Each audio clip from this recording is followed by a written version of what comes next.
আসসালামু আলাইকুম। সবাই কেমন আছেন? আমি লুবনা। আমিও আলহামদুলিল্লাহ ভালো আছি। এখন ভোর 5টা 30 মিনিট বাজে। আজ আমি আপনাদের ইলিশ মাছ কচু দিয়ে রান্নার রেসিপি দেখাবো। প্রথমে ইলিশ মাছ ধুয়ে নিয়েছি, আর এখানে পেঁয়াজ, কাঁচামরিচ, রসুন কুচি করে নিয়েছি। আমি এখানে প্রথমে একটি কড়াইতে একটু পানি দিয়ে, লবণ দিয়ে আর একটু হলুদ ফাঁকি দিয়ে আমি কচুগুলো ভাপ দিয়ে নিচ্ছি। ভাপ দিয়ে নিয়ে কচুর পানি ফেলে দিলে গলায় চুলকায় না।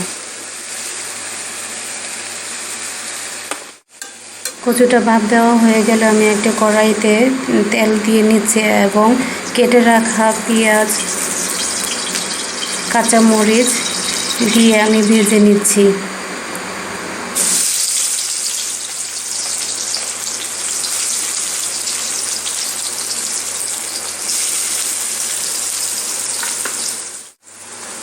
পেঁয়াজটা ব্রাউন কালার হওয়া পর্যন্ত ভেজে নিচ্ছি। এখানে 1 চা চামচ লবণ দিয়ে ভেজে নিচ্ছি।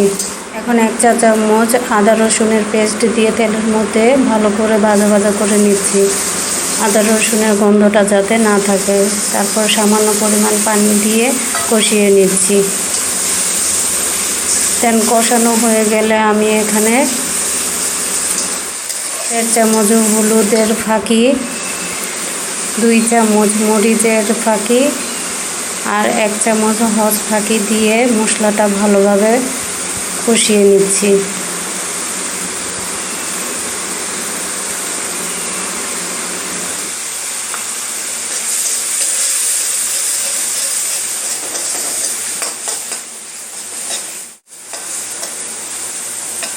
মশলাটা মাখা হয়ে আসলে আমি এখানে ভাপ দেওয়া কচু দিয়ে নাড়াচাড়া দিয়ে ঢেকে দিচ্ছি।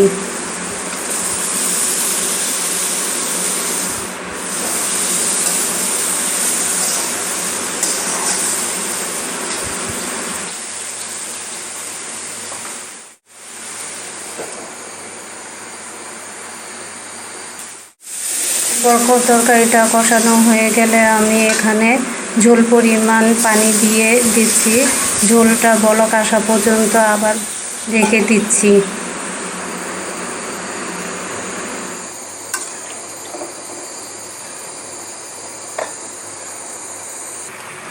তরকারিটা বলক আসলে আমি মাছের পিসগুলো দিয়ে দিচ্ছি।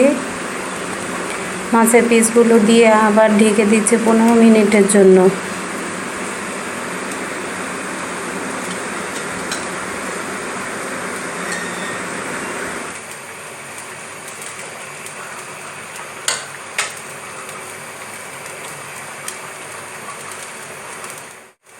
মিনিট পরে আমার বানানো সামান্য পরিমাণ শাক বাটা দিয়ে নামিয়ে নিতে। তো আমার তৈরি হয়ে গেল কচু দিয়ে ইলিশ মাছ। আপনারা সবাই ট্রাই করবেন।